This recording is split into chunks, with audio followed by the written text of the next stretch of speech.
At 74, I told the judge my husband could have everything. The courtroom went silent.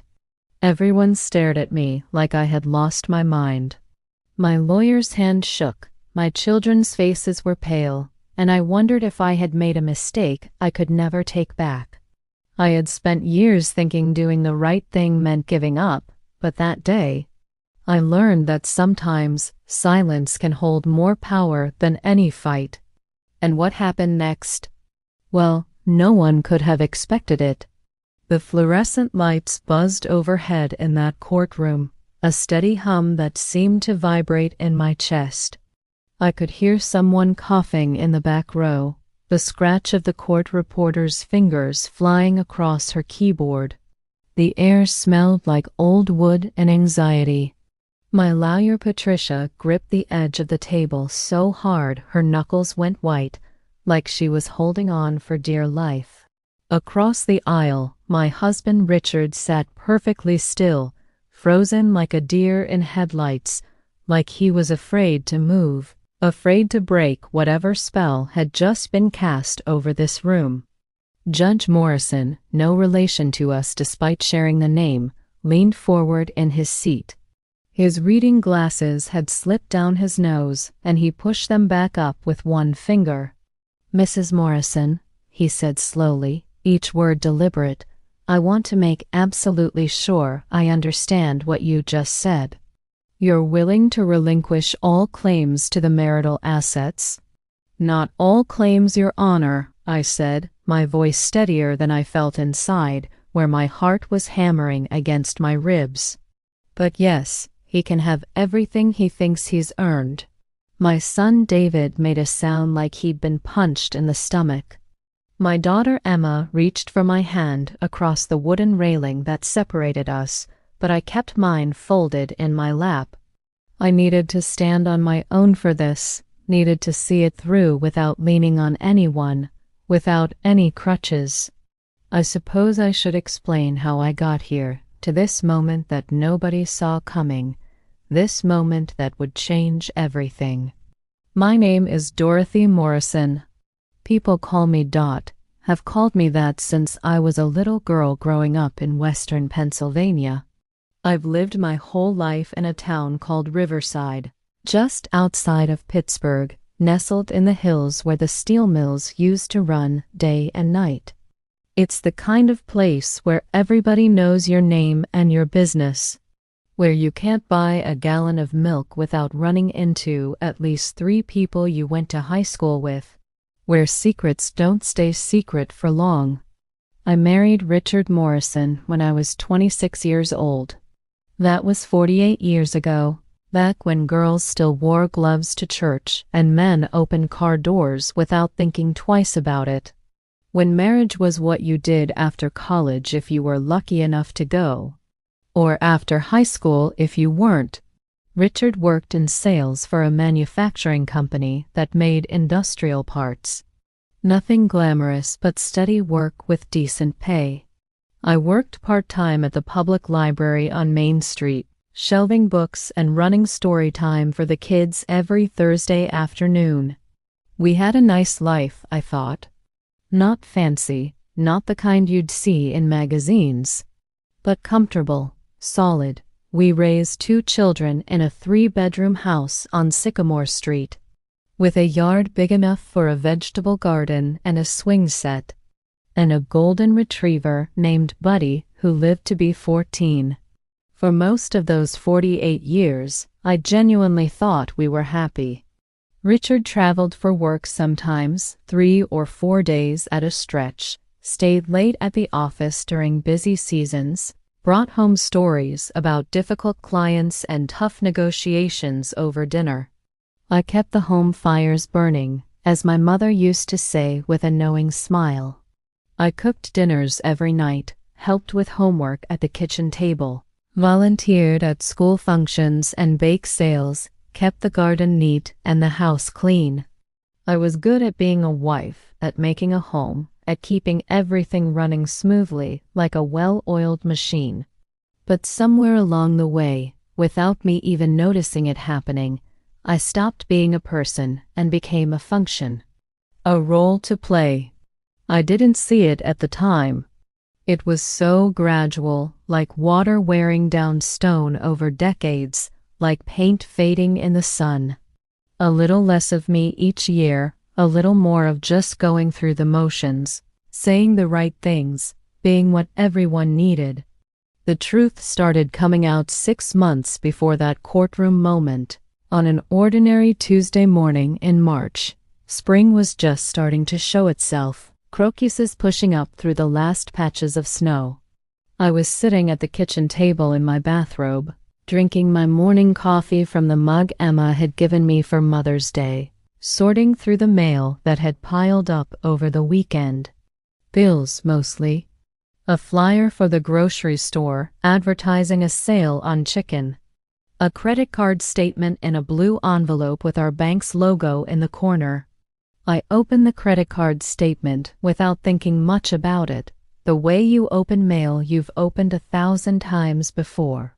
We'd had that Visa card for 20 years, used it for gas and groceries and the occasional dinner out, paid it off every month like clockwork. But when I unfolded the pages, smoothing them flat on the table, my coffee went cold in my hand. The charges went back 3 months, listed in neat columns. Restaurants I'd never been to, places with names like the Copper Kettle and Antonio's Steakhouse. A jewelry store purchase for $847. A weekend at a bed and breakfast in the Poconos called the Riverside Inn. Hotel charges in Philadelphia, Baltimore, Cleveland. Flowers from a shop I'd never heard of. Charges that added up to nearly $20,000, and I didn't recognize a single one of them. I sat there for a long time, the pages spread out in front of me, trying to make sense of what I was seeing, trying to find an explanation that made any kind of sense. The morning sun came through the window over the sink, making patterns on the old linoleum floor, catching dust motes in the air. I could hear the neighbor's dog barking at the mailman, the sound of the school bus stopping down the street, the familiar beep-beep of a truck backing up somewhere. Everything normal, everything exactly like every other Tuesday morning. Except nothing was normal anymore. Everything had changed, and I hadn't even known it. When Richard came home that evening, I had the statement laid out on the kitchen table, smoothed flat, waiting. He walked in with his briefcase at 6:15, like always, loosened his tie with one hand, saw the papers, and stopped dead in his tracks. Just for a second, maybe half a second, his face changed. His eyes widened, his mouth tightened. Then he smiled, that easy salesman smile he'd perfected over 30 years of selling things to people. The smile that said, "Trust me, everything's fine." "Sweetheart, I can explain all that," he said, setting his briefcase down by the door with a practiced ease. I didn't say anything. I just waited, my hands wrapped around my coffee mug, even though the coffee had gone stone cold hours ago. He sat down across from me at the table where we'd eaten thousands of meals together, where we'd helped our kids with homework, where we'd paid bills and planned vacations that never quite happened. He started talking, the words coming smooth and practiced, like a speech he'd rehearsed. It was company expenses, he said. Client entertainment, you know how it is. The accounting department was backed up, slow to reimburse him, so he'd been carrying the charges on our personal card. He'd meant to tell me, but didn't want me to worry about it, didn't want to burden me with work stuff. "And the jewelry?" I asked quietly, my voice barely above a whisper. "The $847 at Sterling & Sons?" He didn't miss a beat, didn't even blink. "That was your anniversary present, honey. I was going to surprise you next month." Our anniversary had been 5 months ago, back in October. He'd taken me to Olive Garden and given me a card with a generic message printed inside, something about love and partnership. No gift. I nodded slowly, folded the statement with careful, deliberate movements, and put it in the drawer where I kept important papers, birth certificates and insurance policies and tax returns. Richard looked relieved, like a man who'd just dodged a bullet. He kissed my forehead, his lips dry and quick, and went to watch the evening news. I stood at the kitchen sink, washing dishes that were already clean, scrubbing the same plate over and over, and felt something crack open inside my chest, like ice breaking on a frozen lake. That night, I lay awake in the darkness beside him, listening to him snore. The same snore I'd heard for 48 years, familiar as my own heartbeat, a sound that used to comfort me. But now it sounded different. Now it sounded like the breathing of a stranger sleeping in my bed. In the morning, after Richard left for work at 7:30 sharp like he always did, I did something I'd never done before in all our years of marriage. I called our bank and asked to speak to someone about our accounts. The woman who answered was young and cheerful, her voice bright with the kind of energy that comes from being 25 and thinking the world is full of possibilities.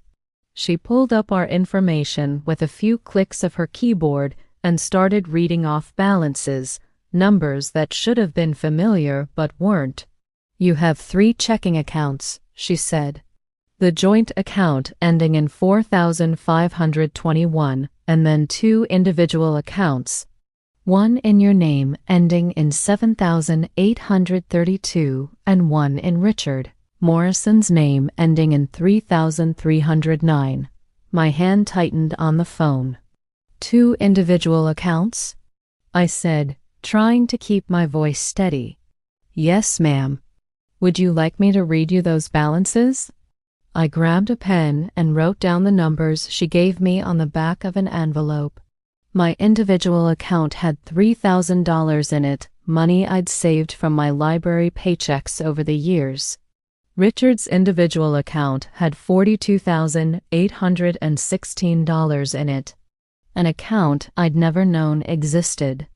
After I hung up, I sat at the kitchen table for a long while, just thinking, staring at those numbers on the envelope. Then I got in my car, a 10-year-old Honda Civic that was paid off and ran just fine, and drove to the library. It was my day off, but I went anyway, parked in my usual spot, walked inside to the smell of old books and floor polish. I used one of the public computers to try to log into our online banking. Richard had changed all the passwords. Every single one. I couldn't access anything. I drove home slowly, my hands tight on the steering wheel, taking the long way through town, past the park where we used to take the kids, past the church where we got married. I wasn't angry yet. That would come later. Right then, I was just trying to understand, trying to fit the pieces together into a picture that made any kind of sense. Over the next several weeks, I started paying attention in ways I never had before. I kept a small spiral notebook in my purse, the kind kids use for school, and I wrote things down. When Richard said he'd be home late, I wrote it down with the date and time. When he claimed to have business trips, I noted the dates and the cities he said he was going to. I checked the mail every single day before he got home, going through each envelope carefully.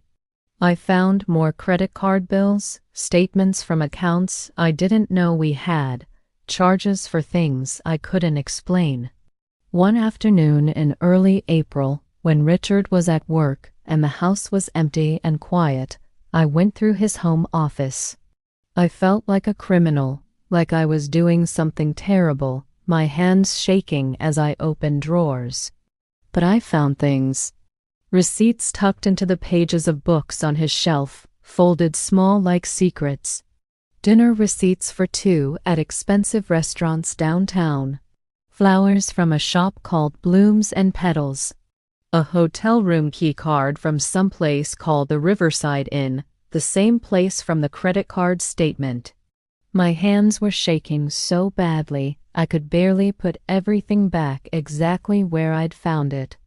My daughter Emma called that Thursday like she always did, right at 7 o'clock after she got her kids to bed.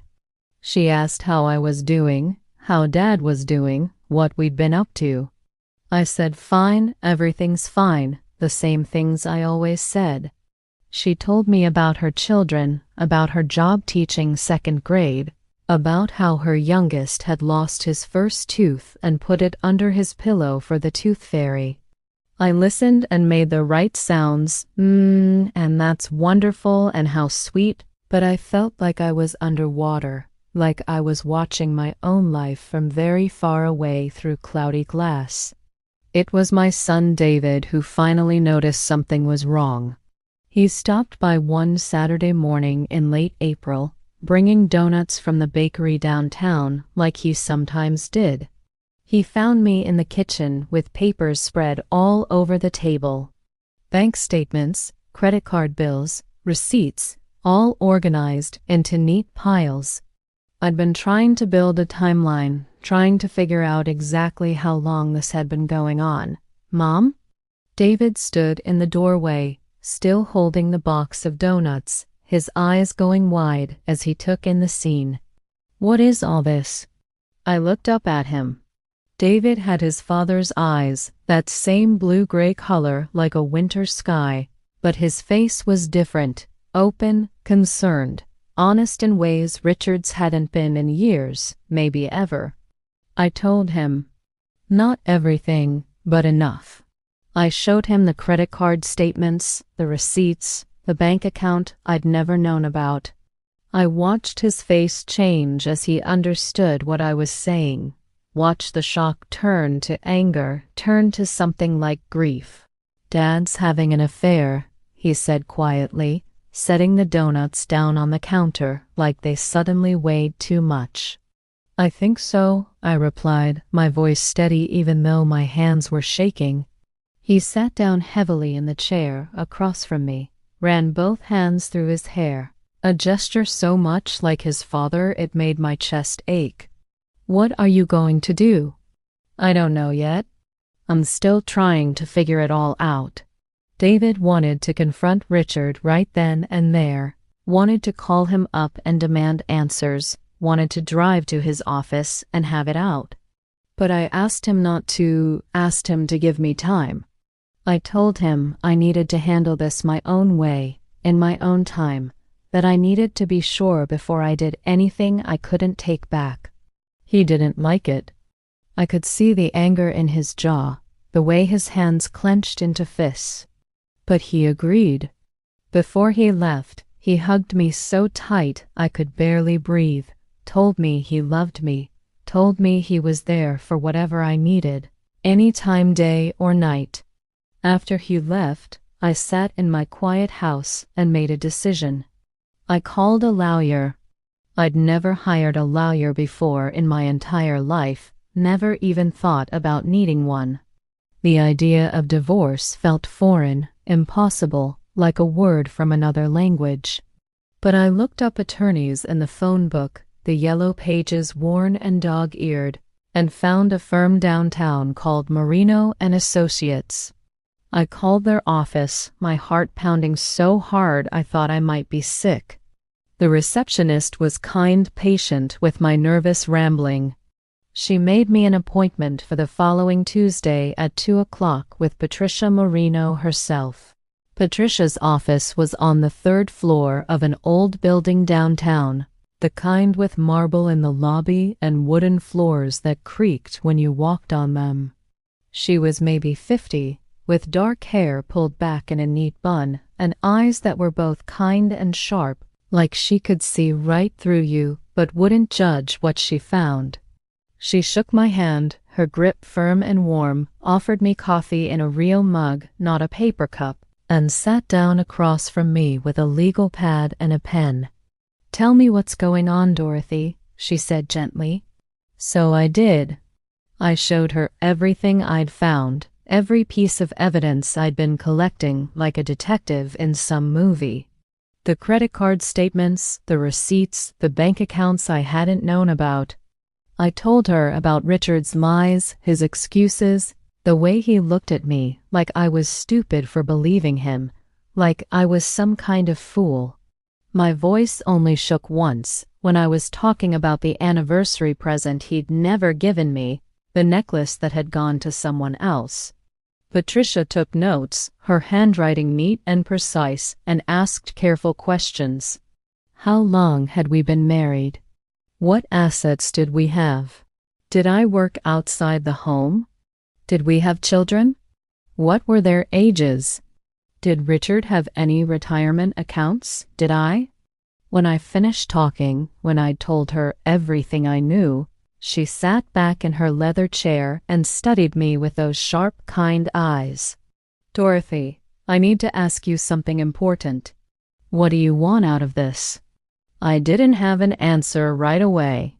I'd been so focused on gathering evidence, on proving to myself that I wasn't crazy, that what I suspected was real, that I hadn't thought beyond that point. What did I want? A divorce? An apology? For things to go back to the way they were before I knew the truth? I want the truth, I finally said. The whole truth. And I want to know what I'm entitled to under the law. Patricia nodded slowly. Pennsylvania is an equitable distribution state. That means marital assets get divided fairly, though not necessarily 50-50. The court looks at lots of factors. We'll need to do a complete accounting of everything you and Richard own together. Bank accounts, retirement funds, the house, cars, investments, everything. It's going to take time, but we'll build a complete picture. She explained the process in detail, what to expect at each stage, how long it might take, what the costs would be. She was honest with me in a way I appreciated, told me it wouldn't be easy, that Richard would probably fight every step of the way. But she also told me I had a strong case, that the evidence I'd already gathered was solid gold, that I'd done good work. I'm going to assign an investigator to your case, she said.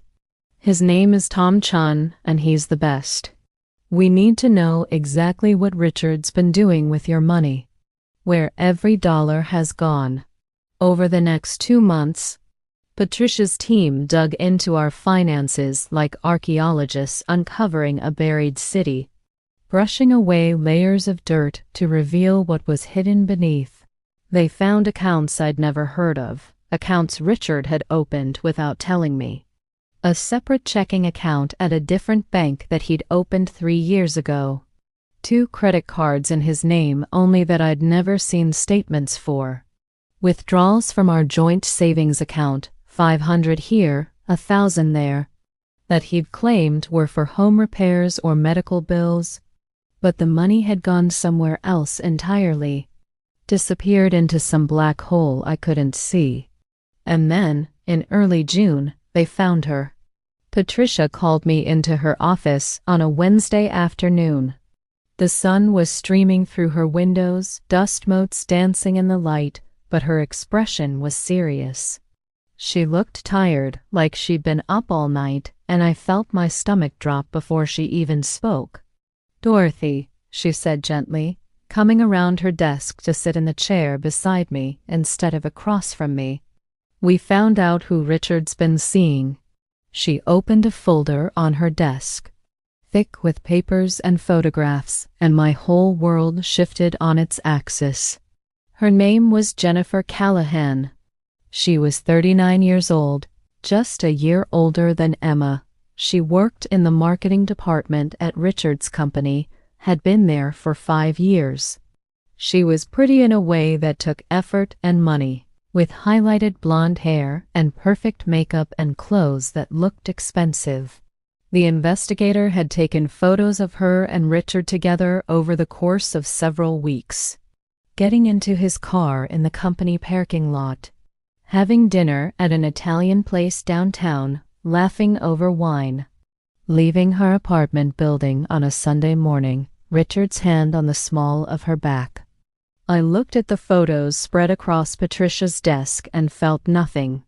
No anger, no jealousy, no pain. Just a strange numbness, like I was looking at pictures of strangers, people I'd never met. This woman was young enough to be Richard's daughter. She probably didn't know he snored like a freight train. She probably didn't know he hated Brussels sprouts and loved old westerns.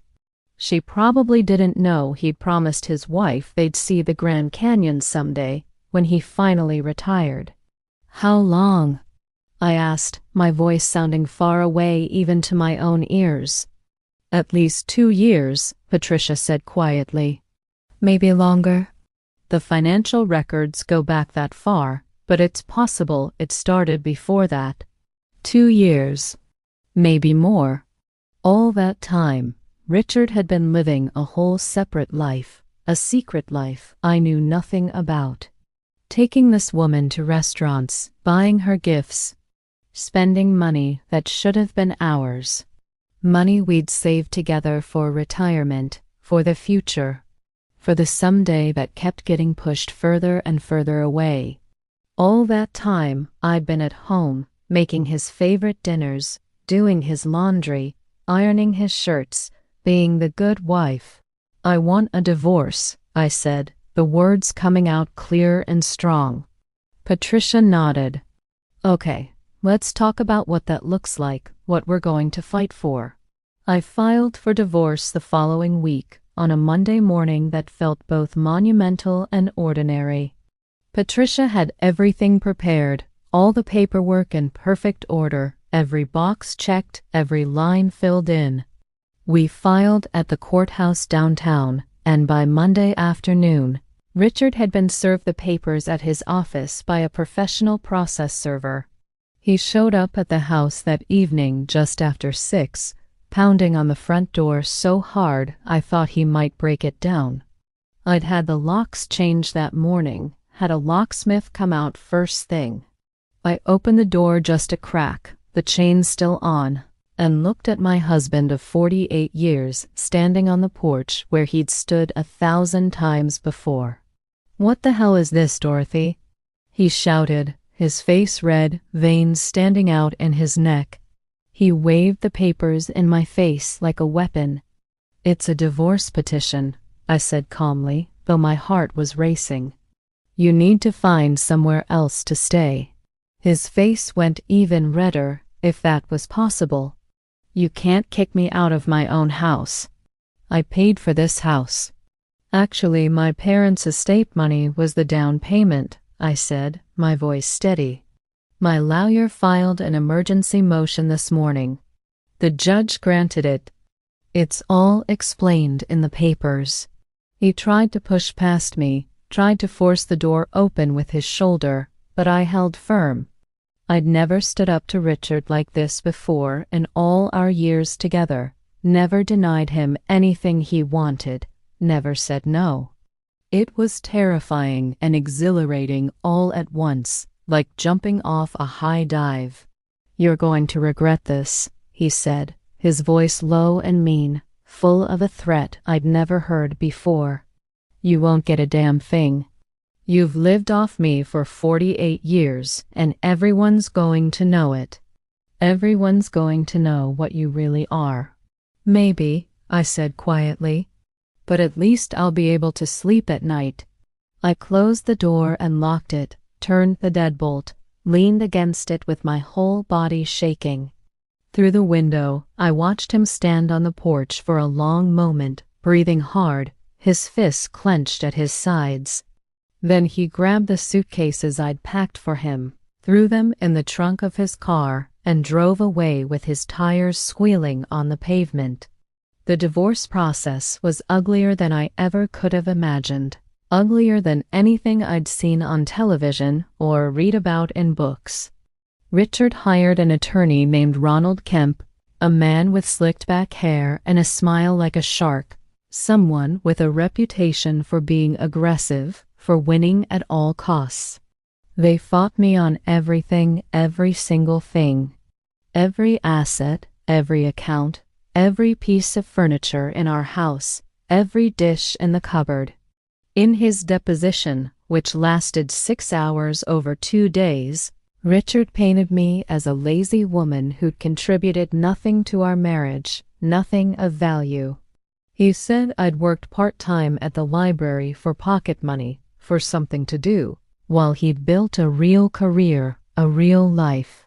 He conveniently forgot all the years I'd raised our children while he was traveling for work, gone 3 or 4 days a week. Forgot how I'd given up my teaching certification, given up my dreams of being a high school English teacher, to stay home with the kids when they were small. Forgot how I'd moved 3 times in 10 years because his job required it, each time leaving behind friends and routines and the life I'd built. Forgot how I'd hosted dinner parties for his colleagues, smiled and played hostess, helped him network and climb the corporate ladder. Patricia fought back hard, harder than I expected. She showed how I'd contributed to our marriage in ways that couldn't be measured in paychecks or dollar signs. She brought in our tax returns going back 20 years, showed how my income had been steady and reliable, how I'd put every spare penny into our retirement accounts, how I'd never spent money on myself, on things I wanted. She documented every move we'd made for Richard's career, showed how each move had disrupted my employment, my earning potential. She brought in witnesses, friends and neighbors who talked about how I'd been the one raising the children, managing the household, keeping everything together while Richard was focused on his career. But the real turning point came in late July, when Patricia's investigator got a sworn statement from someone who worked with Jennifer. This person, a woman named Carol Henderson who worked in human resources, said that Richard had been paying Jennifer's rent for over a year, $1,300 a month sent directly to her landlord. He'd also bought her a car, a red Mazda, paid for in cash. Taken her on vacations to places I'd always wanted to go, the Caribbean and Mexico and California. Given her expensive gifts, jewelry, and designer handbags and clothes. The numbers were staggering, absolutely staggering. Over the past 2 years, Richard had spent nearly $93,462 on his affair. $93,000. When Patricia showed me the complete accounting, line by line, date by date, I felt physically sick. I had to excuse myself to her bathroom, splash cold water on my face, grip the sides of the sink and breathe. $93,000. That was a new roof for our house, which desperately needed one. That was both our grandchildren's college funds fully funded. That was the trip to Europe I'd always dreamed about, the one Richard said we couldn't afford.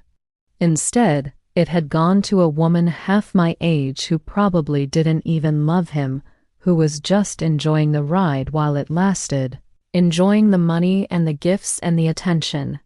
The trial was set for late September.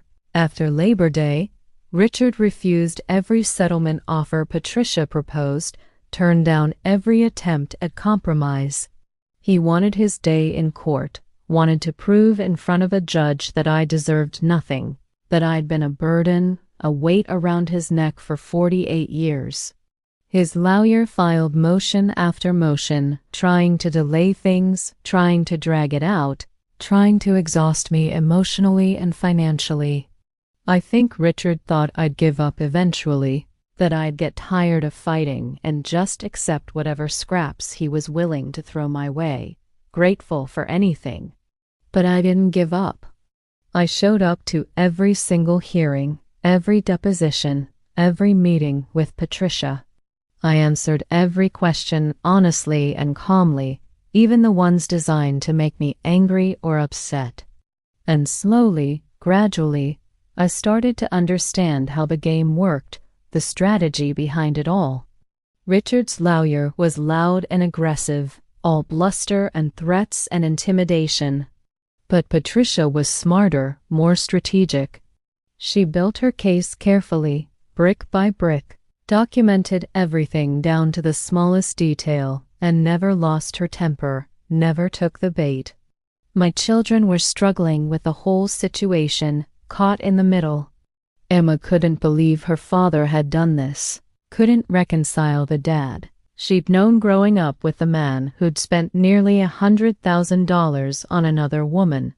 She kept hoping we'd work things out somehow, that this was all some terrible misunderstanding that could be fixed. David was furious, absolutely furious, wanted Richard to pay for every lie, every betrayal, every penny he'd stolen from our future. They both worried about me constantly, called every day, sometimes twice a day, offered to help in ways I didn't need, wanted to protect me in ways I couldn't be protected. I appreciated their concern, their love, but this was something I had to do myself. For 48 years, I'd let other people define who I was. Richard's wife, David and Emma's mother, the nice librarian, the neighbor with the pretty garden, the woman who brought cookies to every church function. Now I needed to figure out who I was underneath all those labels, all those roles I'd played for so long. The night before the trial started, I couldn't sleep at all. I lay in bed in the house that felt both familiar and strange without Richard snoring beside me, and I thought about everything that had brought me to this point. 48 years of marriage, of building a life together, reduced to legal arguments and financial statements, and who deserves what. 2 children raised, now grown with children of their own. A life built, or so I'd thought, that had turned out to be built on sand, on lies, on a foundation that couldn't hold. But I also thought about who I'd become in these past months, who I was becoming. I'd learned to read bank statements and understand investment accounts. I'd learned to ask hard questions and demand real answers. I'd learned to stand up for myself, to say no, to draw boundaries. I'd learned that being kind didn't mean being weak, that you could be gentle and still have a backbone made of steel. I'd learned that the people you trust the most, the people you build your whole life around, can hurt you the deepest, but that doesn't mean you stop trusting yourself. The trial started on a Tuesday morning in late September. The weather was perfect, one of those autumn days when the air is crisp and the leaves are just starting to turn gold and red and orange. The courthouse was old and grand, built in the 1920s, with marble floors that echoed every footstep and high ceilings that made you feel small. I wore a navy blue dress and the pearl necklace my mother had given me when I graduated high school, 52 years ago now. Patricia met me outside the courtroom at 8:30 sharp, went over everything one more time, her voice calm and reassuring. "Just remember," she said, squeezing my hand, "we have a strong case. The evidence is on our side. Answer the questions simply and honestly. Don't let Kemp rattle you. He's going to try, but don't give him the satisfaction." Richard was already inside when we entered, sitting at the defendant's table with his lawyer. He was wearing his best suit, the charcoal gray one he saved for important client meetings, with a red power tie. He glanced at me once when I walked in, then looked away quickly, his jaw tight. Jennifer wasn't there. She'd been smart enough to stay far away from this. The first day was mostly procedural, both lawyers making their opening statements, outlining their cases. Kemp painted Richard as a devoted husband who'd worked hard his entire life, who'd provided for his family, who'd built a solid career and deserved to keep the assets he'd earned through his own blood, sweat, and tears. Patricia showed the court our financial records, demonstrated how I'd contributed to our marriage in ways that went far beyond a paycheck, how I'd sacrificed my own career to raise our children and support Richard's advancement. The second day, they started calling witnesses. Richard's co-workers testified about his dedication to his job, his long hours, his success in sales, how he'd been Employee of the Year twice. My children testified about our family life, about how I'd been the one who raised them, who packed their lunches and helped with homework and went to every single school play and soccer game and piano recital while Richard was on the road. Emma cried on the stand, her mascara running down her cheeks. David's voice shook with barely controlled anger when Kemp cross-examined him, trying to suggest that I'd been an overbearing mother, that I'd smothered them. On the third day, Richard testified. He sat in the witness box and told his version of our marriage, a version I barely recognized. According to him, I'd been a burden from the very beginning, from day one.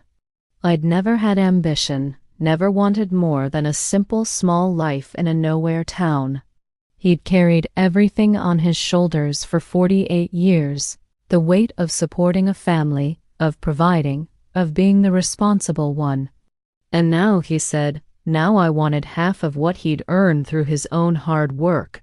He made it sound like I'd been lazy, like I'd spent 48 years just coasting along on his success, being dead weight.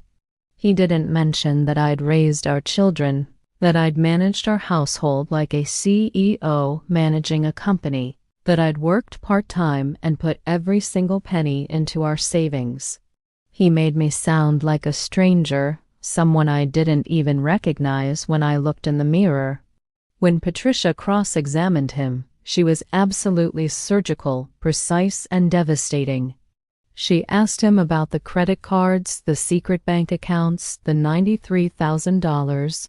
She asked him about Jennifer, about the rent payments and the car and the vacations.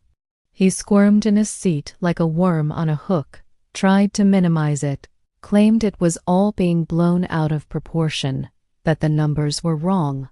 "Mr. Morrison," Patricia said, her voice calm and clear as a bell, "isn't it true that you spent $93,462 of marital funds on an extramarital affair over a period of approximately 2 years?" The courtroom went completely silent, so quiet you could hear the clock ticking on the wall. Richard's face flushed dark red, all the way up to his hairline. "That number is exaggerated," he said, his voice defensive. Patricia walked calmly to her table, picked up a thick folder bound with a rubber band.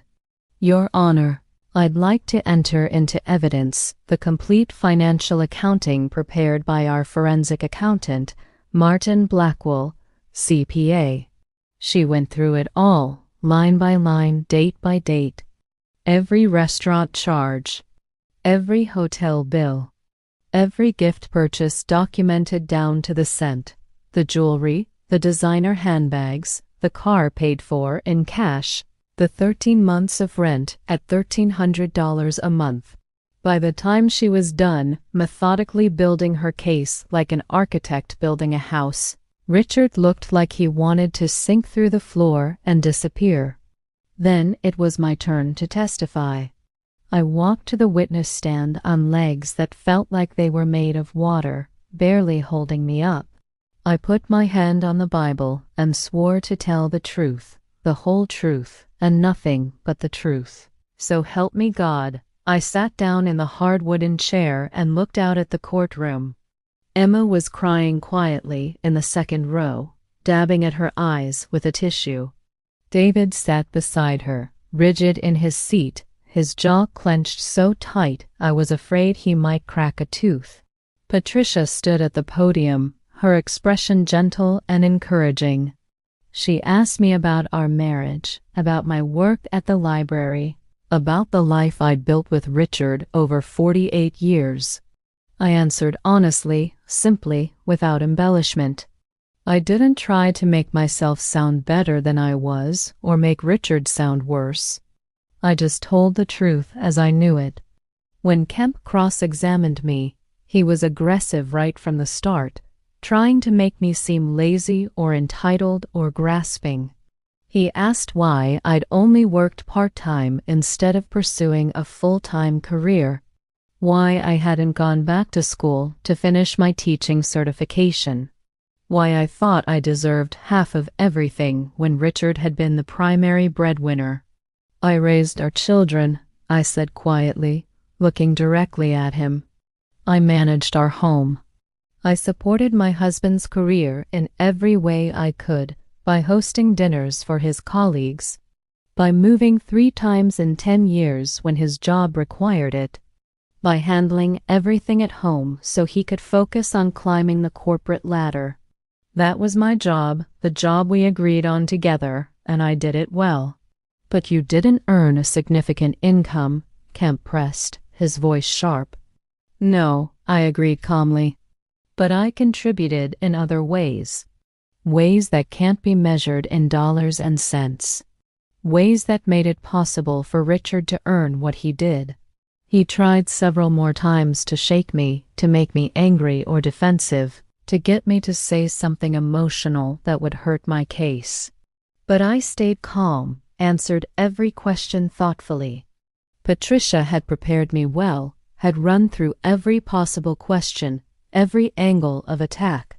When I finally stepped down from the witness stand, I felt like I'd run a marathon, exhausted down to my bones, but also steady, certain. The trial was supposed to continue for several more days, with more witnesses and more arguments. But that evening, around 6 o'clock, something changed. Patricia called me at home, her voice excited in a way I hadn't heard before. "Richard's lawyer just called," she said. "They want to request a settlement conference. They want to try to negotiate." "Why?" I asked. "Because they know they're losing," she explained. "The judge is clearly not impressed with Richard's testimony or his financial behavior. Every time Kemp tries to paint you as lazy or undeserving, it falls flat. The judge sees through it. They want to settle before he makes a ruling that could be even worse for them." We met the next morning in a conference room at the courthouse, a windowless room with fluorescent lights and a long table. Richard and Kemp on one side, Patricia and me on the other. The air was tense, heavy with unspoken things. Kemp laid out their offer, reading from a document in front of him. "I'd get the house and my personal retirement account from the library. Richard would keep his retirement account and his car. We'd split the remaining assets, including the joint savings account, 60-40 in my favor to account for the affair." It was better than I'd expected, honestly. But Patricia shook her head immediately. "That's not equitable distribution," she said firmly. "Your client spent $93,000 of marital funds on an affair. My client sacrificed her career to raise their children and support his advancement. She's entitled to significantly more." They argued back and forth for over an hour, Kemp and Patricia going around and around, negotiating numbers and assets like we were haggling over a used car at a dealership. I sat quietly, listening to them reduce 48 years of marriage to a balance sheet, line items and percentages and who gets what. At one point, Richard looked across the table directly at me, our eyes meeting for the first time in weeks. He said, his voice softer than it had been, almost pleading, "This is ridiculous. We can work this out ourselves, just the two of us. We don't need lawyers fighting over every damn thing, running up bills." I met his eyes steadily. "Richard, you spent 2 years lying to me every single day. You took our money we saved together for our future, and you gave it to another woman. You made me feel crazy for suspecting, made me doubt myself. I don't think you understand what working it out means anymore. I don't think you ever did." He flinched like I'd physically slapped him across the face. We didn't reach a settlement that day. The trial would continue. On the 5th day of the trial, I woke up before dawn with a strange, crystal-clear clarity. I'd been lying awake most of the night, my mind racing, thinking about everything that had happened over the past 6 months, everything I'd learned about Richard and about myself. And I realized something important, something fundamental. I didn't want to spend the next year or two of my life fighting over money and things. I didn't want to argue about who deserved what, who contributed more, whose pain was greater, who was right and who was wrong. I was 74 years old. I didn't know how many good years I had left. I didn't want to spend them in courtrooms and lawyers' offices, bitter and angry and fighting. I just wanted to be done. I wanted to close this chapter of my life and move forward into whatever came next, whatever that looked like. I called Patricia early that morning, before 7, before court was set to start. I want to make a statement today when court convenes, I told her. She was immediately concerned, her voice cautious. We're winning. The judge is clearly on our side.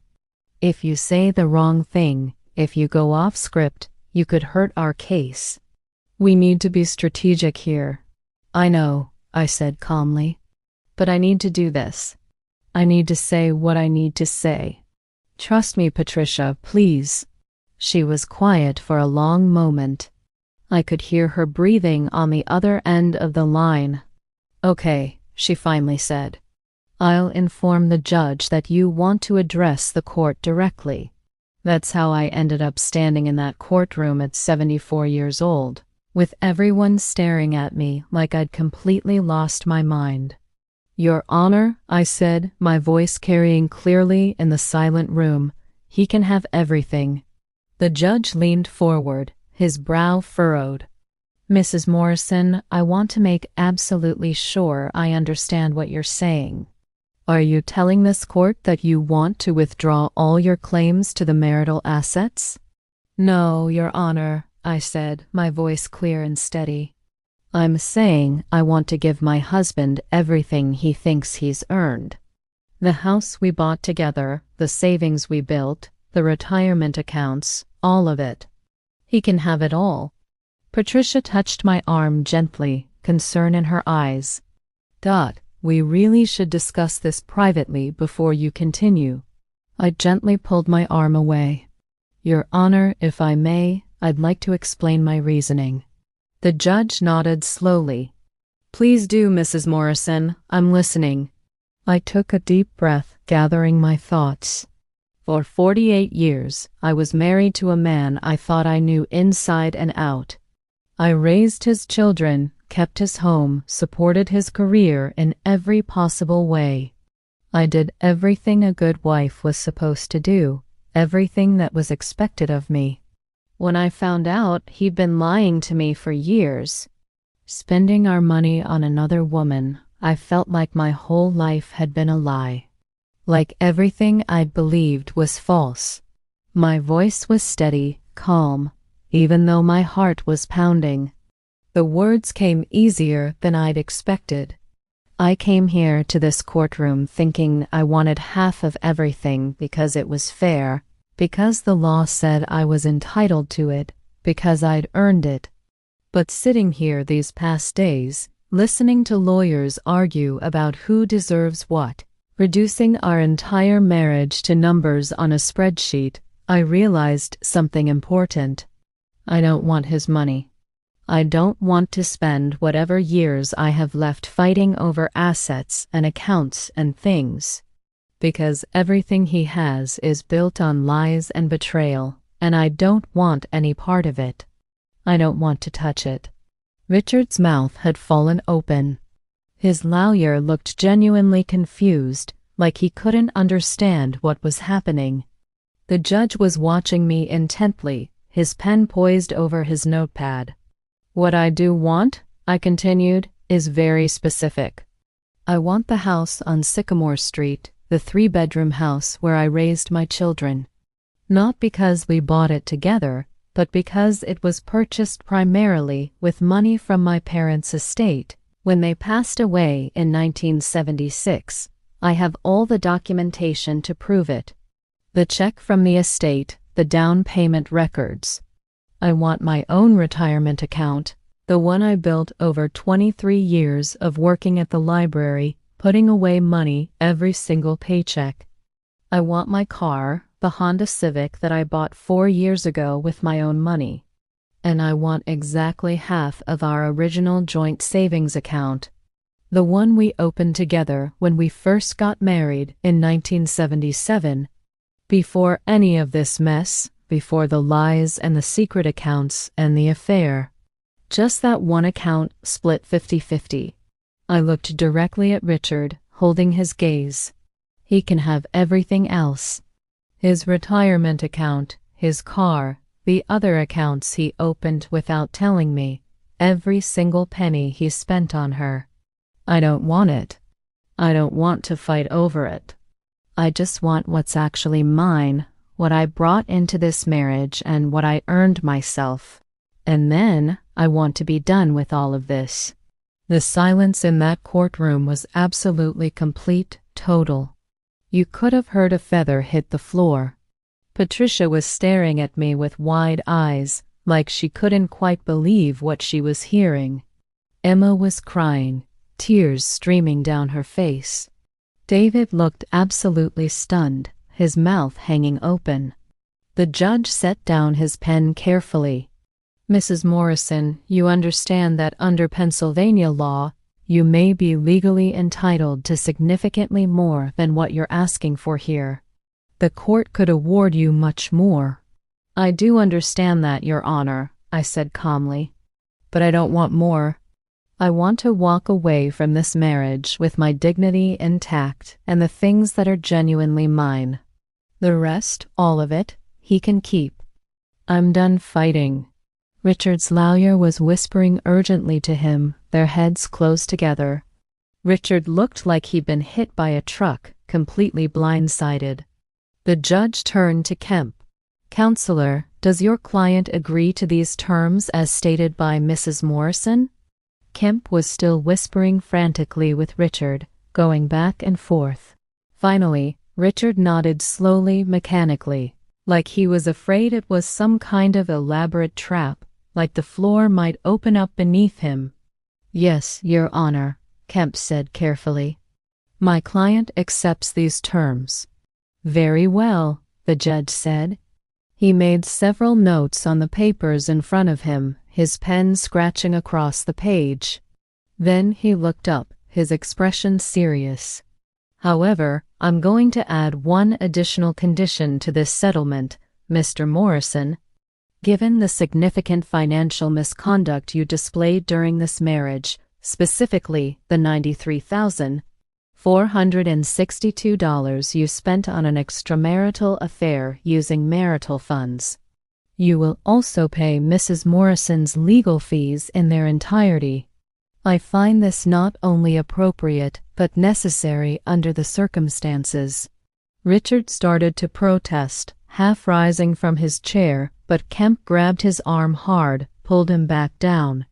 We agree, Your Honor, Kemp said quickly, before Richard could say anything stupid. The judge signed several documents, handed them to the clerk. This settlement is approved and entered into the record. The marriage between Richard Morrison and Dorothy Morrison is hereby dissolved. You're both free to go. This court is adjourned. The gavel came down with a sharp crack that seemed to echo forever.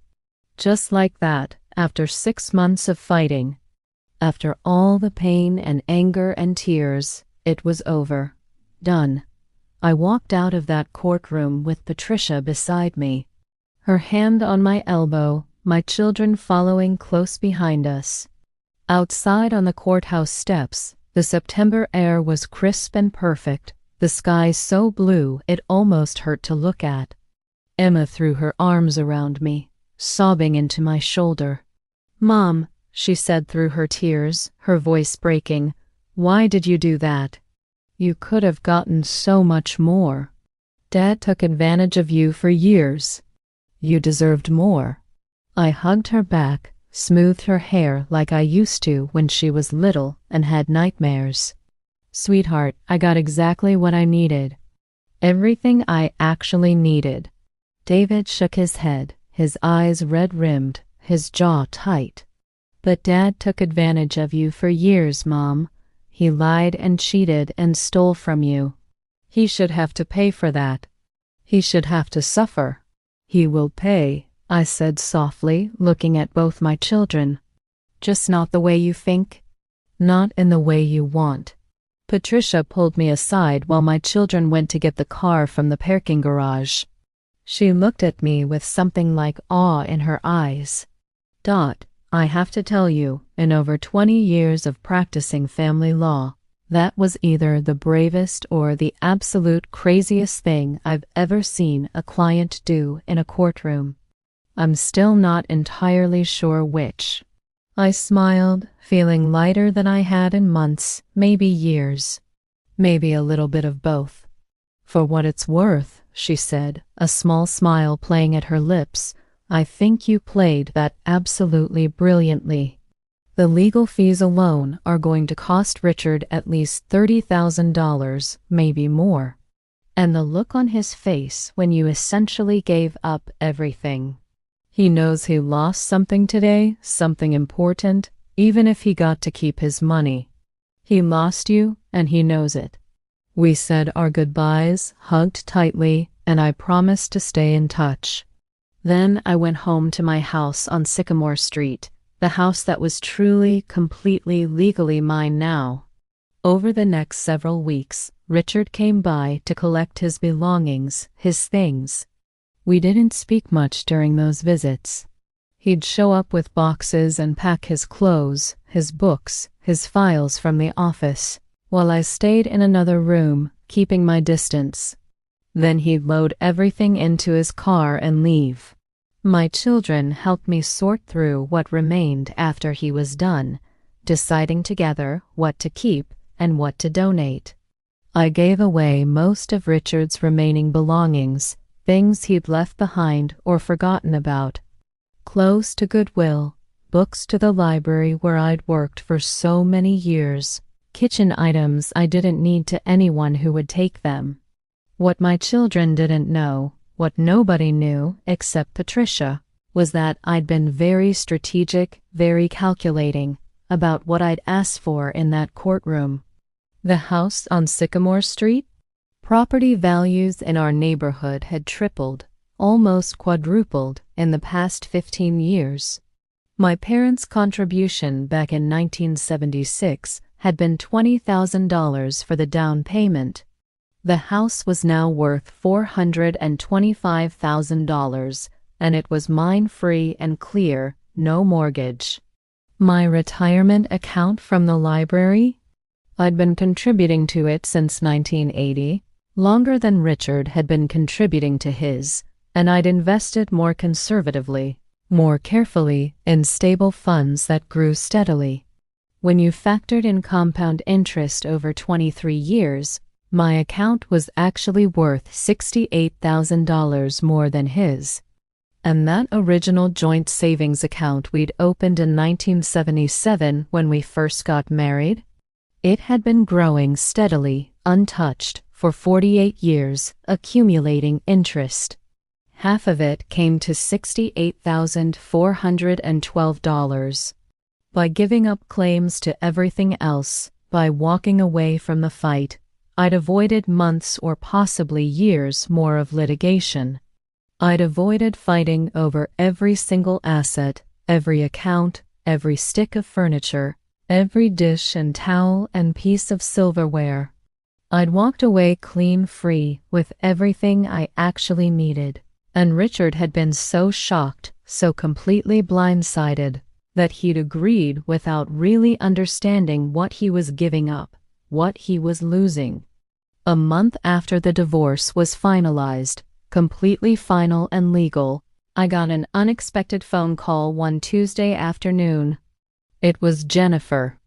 "Mrs. Morrison," she said, her voice shaky and uncertain, "I hope you don't mind that I'm calling. I got your number from—well, it doesn't matter. I just wanted you to know that Richard and I are together now, officially. We're building a life together." "Okay," I said calmly, pruning roses in my garden, the phone tucked between my ear and shoulder. "And I wanted to say I'm sorry," she continued, her words tumbling out fast. "For the affair, for everything that happened, for hurting you. I know that probably doesn't mean anything, but I needed to say it." I was quiet for a moment, snipping dead blooms, dropping them in my basket. "Jennifer, you don't owe me an apology. You and Richard made your choices, both of you. I hope it works out for you both. I genuinely do, really." She sounded genuinely surprised, like she'd expected me to scream or curse or cry. "Really, you're welcome to him. He's all yours now." I hung up and went back to my gardening. The fall flowers were coming in beautifully, better than they ever had when Richard was around, complaining about the time I spent outside, the money I spent on plants and seeds. In November, 3 months after the divorce, I got another call from Patricia. Richard was trying to contest the settlement, claiming he'd agreed to it under duress, that he hadn't been in his right mind. Patricia actually laughed when she told me, a genuine belly laugh. "He's going to lose, Dot." He agreed in open court, in front of a judge, with his own lawyer sitting right beside him. There was no duress, no coercion. He's just realized he made a bad deal and wants a do-over, wants to take it back. She was absolutely right. The judge dismissed Richard's motion within a week, didn't even hold a hearing, and ordered him to pay additional legal fees for wasting the court's time and resources. That cost him another $8,700. That Christmas, I hosted dinner for my family in my house. David and Emma came with their spouses and children, all of us crowded around my table. We cooked together, laughed at old stories and created new ones, played board games until the kids fell asleep on the couch in a pile of blankets and contentment. As I watched my family gathered in my living room, warm and safe and happy and together, I felt a peace I hadn't felt in years, maybe ever. David found me in the kitchen later that evening, washing dishes in the sink while everyone else was in the living room. "Mom, you seem different somehow, lighter, happier." "I feel lighter," I told him honestly, handing him a dish to dry.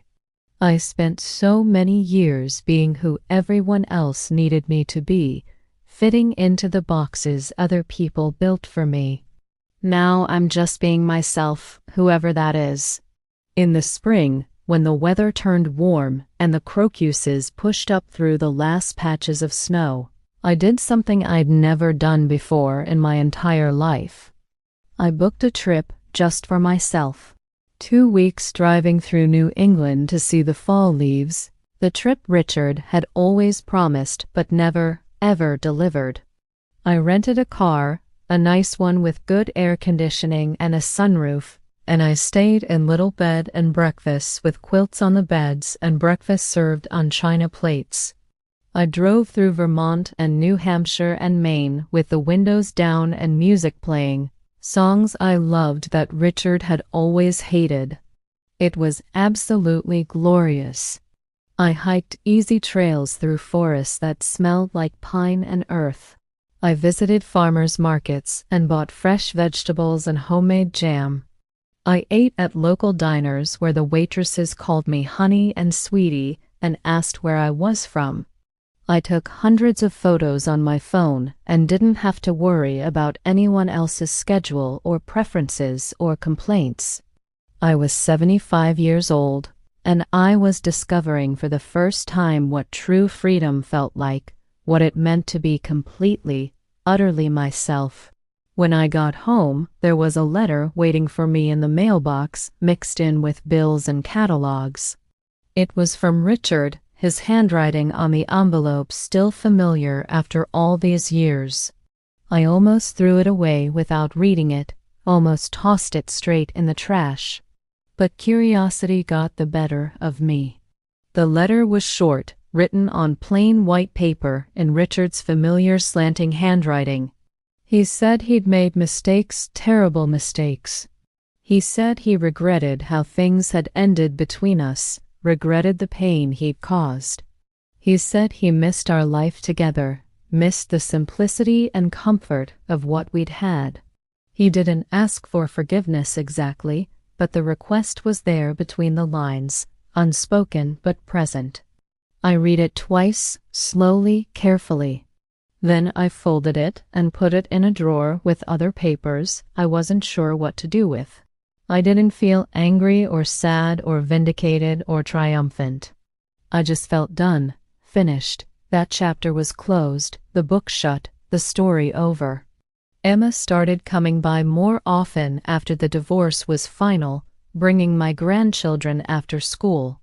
We'd bake cookies together in my kitchen, work in the garden planting vegetables, talk about everything and nothing while the kids played in the yard.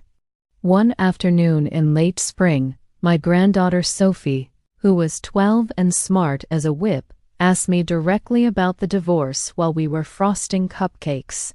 "Grandma, why did you really leave Grandpa?" Mom said it was complicated, but what does that mean? I thought carefully about how to answer, how to be honest without being hurtful. Sometimes, honey, people show you who they really are, and it's not who you thought they were, not who they pretended to be. When that happens, you have to make a choice. You can keep pretending along with them, or you can be honest with yourself about what you need, about what you deserve. Were you scared when you left? Terrified, I admitted honestly. Absolutely terrified, but also relieved. Like I could finally breathe again after holding my breath for years. She nodded solemnly, like she understood more than a 12-year-old should have to understand. A year after the divorce was final, I started volunteering at a women's shelter downtown, a place called Safe Harbor. I'd help with paperwork and filing, answer phones when they were short-staffed, sometimes just sit and listen to women who were going through their own struggles, their own hard times. Many of them were leaving abusive relationships, situations far worse and more dangerous than mine had been. But I understood that feeling they described, that sense of being trapped, of thinking you had no options, no way out, nowhere to go. I'd share my story sometimes, carefully, when it seemed like it might help. About standing in that courtroom and choosing freedom over fighting, choosing peace over revenge. Some women understood immediately, saw what I'd done and why. Others thought I was foolish or crazy for not taking everything I could get, for not making Richard pay in every possible way. But I'd always tell them the same thing. You have to decide for yourself what you're willing to live with and what you're not. And then you have to be brave enough, strong enough, to choose yourself. To choose your own peace and happiness, even when it's terrifying. At 76, I'm living a life I never imagined I'd have, never even dreamed was possible. My days are quiet but full, rich in ways that have nothing to do with money. I read books I've been meaning to read for years, books that sat on my shelf gathering dust. I garden without anyone complaining about how much time I spend outside or how much money I spend on plants and seeds. I take trips when I want to, see my grandchildren whenever they're free, host dinners for friends I've reconnected with after years of letting those friendships slide. I've joined a book club that meets every other Thursday. I've started painting watercolors, something I always wanted to try but never had time for. I've learned to play bridge with a group of women my age. Small things, maybe, ordinary things. But they're mine. Nobody else's. Just mine. People in town still talk about my divorce sometimes.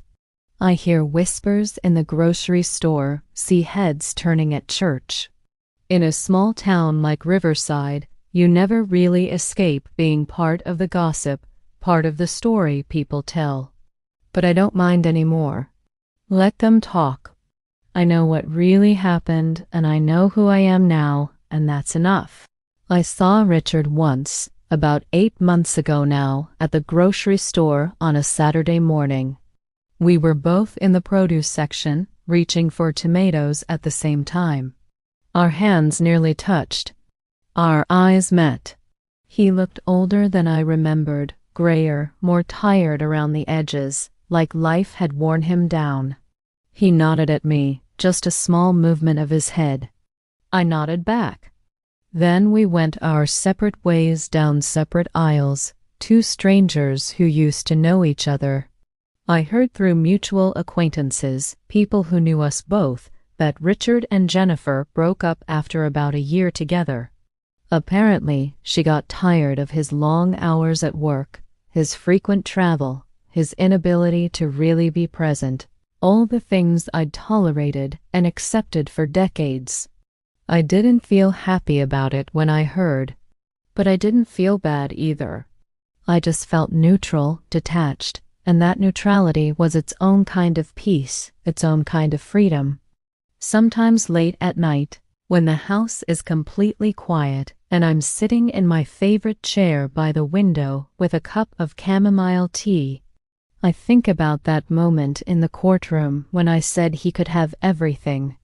I remember the absolute silence that fell, remember the shocked faces, the way everyone stared at me like I'd completely lost my mind. They thought I was giving up. They thought I was being weak or foolish or broken or defeated. But I wasn't giving up anything. Not really. I was taking back my life, reclaiming myself. The truth is, Richard didn't take anything from me that I didn't allow him to take, that I didn't hand over willingly. For 48 years, I made myself smaller and smaller, quieter and quieter, more and more convenient.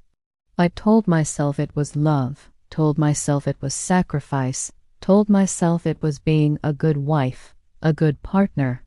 But really, I was just disappearing, dissolving, piece by piece, year by year, until there was almost nothing left of the woman I'd been before I said, "I do," in my mother's garden. That day in court, I chose to stop disappearing. I claimed what was actually genuinely mine and let go of everything that was built on lies and betrayal. And in doing so, I found myself again. Found Dorothy. Found Dot. My friend Marjorie from book club asked me once over coffee at her kitchen table if I'd ever consider dating again, finding someone new. I laughed, really laughed, and told her probably not. I'm not interested in building my life around another person anymore, in shaping myself to fit someone else's needs and wants.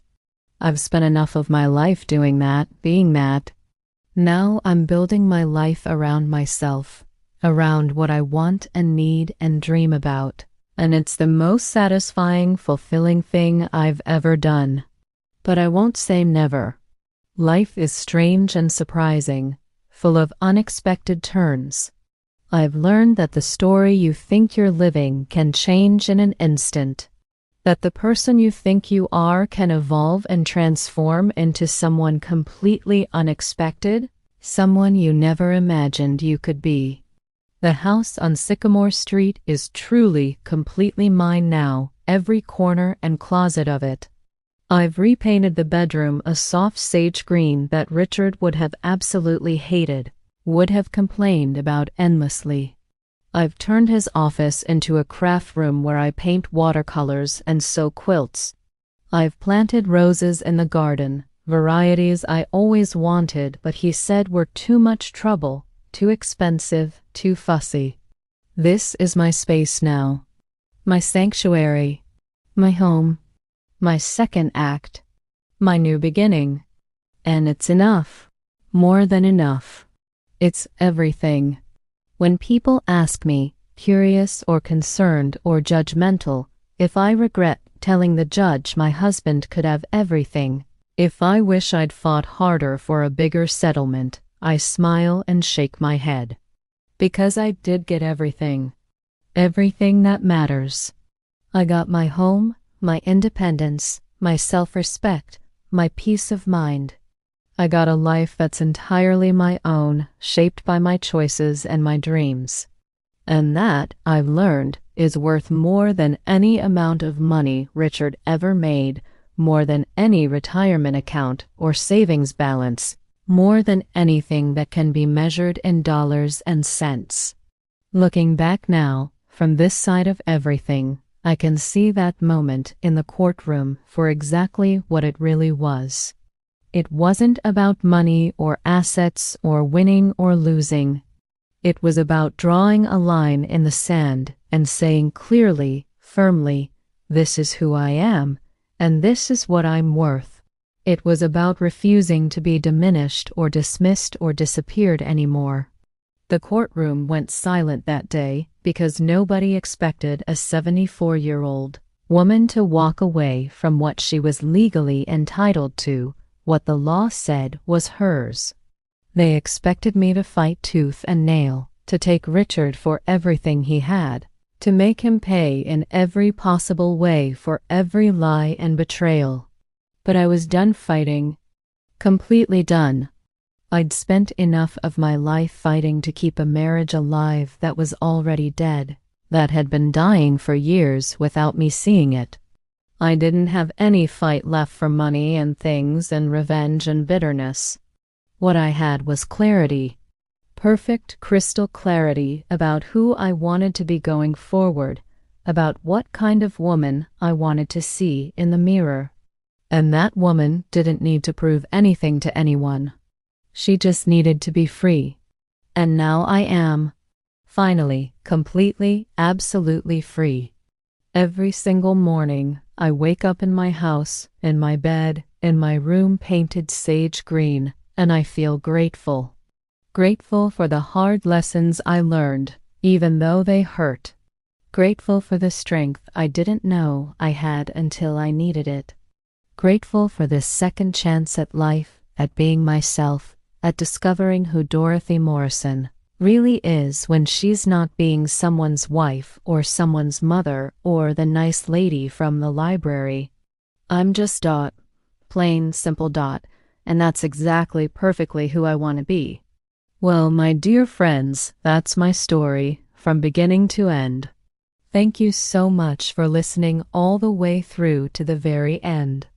It means more to me than you could ever know that you'd spend this time with an old woman sharing her journey, her lessons, her life. If this story touched your heart in some way, or maybe even helped you see your own situation a little differently, I'd be so grateful if you'd click that like button down below.